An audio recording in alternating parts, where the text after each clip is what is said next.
In the heart of a forgotten village, nestled between the whispering woods and the weeping willows, there lay a derelict house that time itself seemed to have forsaken.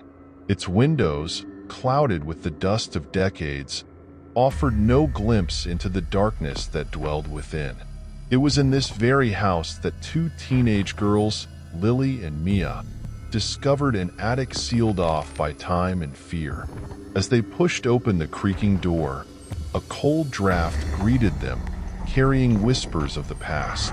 Amidst the cobwebs and shadows, their flashlight beams settled on an ancient chest. Prying it open, they found an assortment of trinkets and a doll. This was no ordinary doll. It had glassy eyes that seemed to pierce into one's soul, and its lips curled into a sinister smile. Embroidered onto its faded dress was the name Tinker. From the moment Tinker was discovered, the house seemed to awaken. Objects moved of their own accord. Chilling laughter echoed through the halls, and the once still air turned frigid. The girls, initially amused by their eerie find, soon realized the grim truth. Tinker was no mere doll but a vessel for something far more sinister. Nightfall brought with it an onslaught of terrors. Shadows danced across the walls, forming grotesque shapes that seemed to reach out for them. Tinker, whom they had left in the attic, appeared at the foot of their bed, its glassy eyes gleaming in the dark. The laughter they had heard was now a cacophony that filled the night, leaving them paralyzed with fear. Determined to uncover the truth, the girls searched the local library the next day, only to learn of a grim tale. The doll, they discovered, belonged to a little girl who once lived in the house and had met a tragic end. It was said that her spirit, twisted by rage and a thirst for vengeance, had latched onto Tinker, turning it into an object capable of channeling the supernatural. Realizing they were in grave danger, Lily and Mia decided that Tinker had to be destroyed. But Tinker would not be subdued so easily. The house shook with anger as they attempted to rid themselves of the doll. Windows shattered, screams filled the air, and the darkness seemed to grow ever more oppressive. In a final act of desperation, they threw Tinker into the fireplace. The flames roared to life as if hungry for the doll. Tinker's laughter echoed one last time, morphing into screams of agony as the fire consumed it. As the last ember died, so too did the haunting, the house falling silent for the first time in decades. Lily and Mia watched as dawn broke, the first light in years to truly penetrate the gloom of the house. They had survived the night, but the memory of Tinker and the terror it brought would haunt them forever.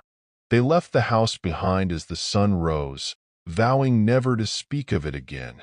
But even as they moved on, a part of them remained trapped in that night, a chilling reminder that some things, once awakened, can never be fully silenced. In the quaint, sleepy town of Harrogate, nestled amidst whispering pines and shrouded in mist, there lay an antique shop that harbored more shadows than treasures. Its newest acquisition, a seemingly innocent doll named Tinker, sat perched atop an ancient mahogany shelf. Tinker, with her glassy, piercing blue eyes and a delicate dress of lace and silk, held an aura of enigma. A gift, they said, but the kind that one might regret accepting. The story begins with Clara, a curious young woman with an affinity for the arcane. Drawn to the shop by tales of the macabre, she encountered Tinker. It was an immediate, unexplainable connection. The doll, with its unsettlingly serene expression, seemed to call out to her, compelling Clara to take it home. The first night was when the dread began. Clara jolted awake to the sound of a child's laughter echoing through her apartment. Disoriented, she searched for the source, only to find Tinker, positioned exactly where Clara had left her, yet her face seemed different. Those glassy eyes now bore a mocking gleam. Night after night, the phenomena escalated. Toys Clara did not own appeared in her home. Antique music boxes played with no wind, and whispers filled the rooms, always just behind her, always just out of reach. Tinker sat through it all, her eyes a silent witness to the growing terror. One particular evening, the air grew colder, and the shadows in Clara's apartment deepened, moving against the logic of light. The atmosphere brimmed with electric anticipation. Suddenly, every light bulb shattered simultaneously, plunging Clara into darkness. A cacophony of whispers crescendoed into an unbearable din. And then, silence. The darkness seemed alive, breathing. Clara, paralyzed by fear, could only watch in horror as a small, shadowy figure emerged from the inky black. It was Tinker, but no longer a doll. She was alive, her eyes glowing with a malevolent light. The room twisted and contorted, the walls bleeding shadows, as Tinker's voice, a meld of hundreds, whispered secrets and horrors into Clara's mind, images of past tragedies and malevolence linked to the doll. Clara, desperate to escape the madness, made a decision. At dawn, with the first light casting a weak glow into her home, she grabbed Tinker, intending to rid herself of the curse. As she drove to the secluded woods outside Harrogate, the doll's eyes seemed to follow every turn, every decision. Reaching a dilapidated chapel, Clara, driven by an unseen force, descended into its forgotten crypt. There, she found the remnants of a twisted ritual, and the truth of Tinker unfurled in her mind. The doll was a vessel, a prison for the spiteful spirit of a witch condemned by the town centuries ago, seeking revenge through the ages. With the knowledge suffusing her with icy dread, Clara realized the only way to end the curse. She set the doll in the midst of the ancient symbols and began the incantation that would bind the spirit back into its shadowy realm. The air thickened, reality buckling, as Tinker's screams filled the crypt, a sound not of this earth. As the final word was spoken, a silent explosion of dark energy surged. Clara felt a force push her back, and then, nothing.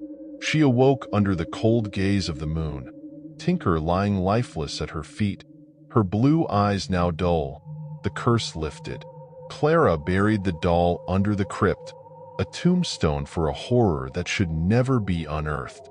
She left Harrogate that morning, never looking back, aware that some shadows lingered in her gaze, remnants of a nightmare endured.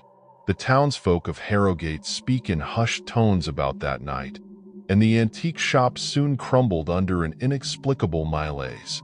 But the legend of Tinker, the haunted doll, persists, a warning of the unseen forces that dwell just beyond the veil of our understanding, waiting for the curious, the unwary, the believer.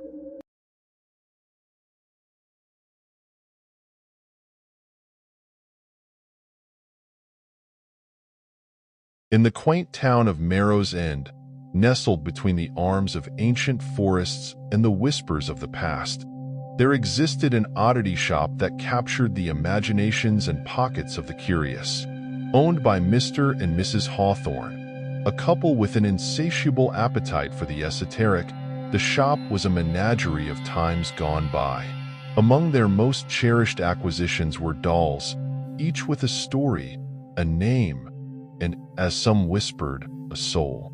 One stormy night, as lightning danced with fury across the sky, a peculiar doll found its way into the Hawthorne's collection.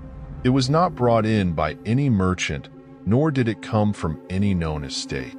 It simply appeared, sitting serenely on the front step of the shop, as if it had always been meant to be there.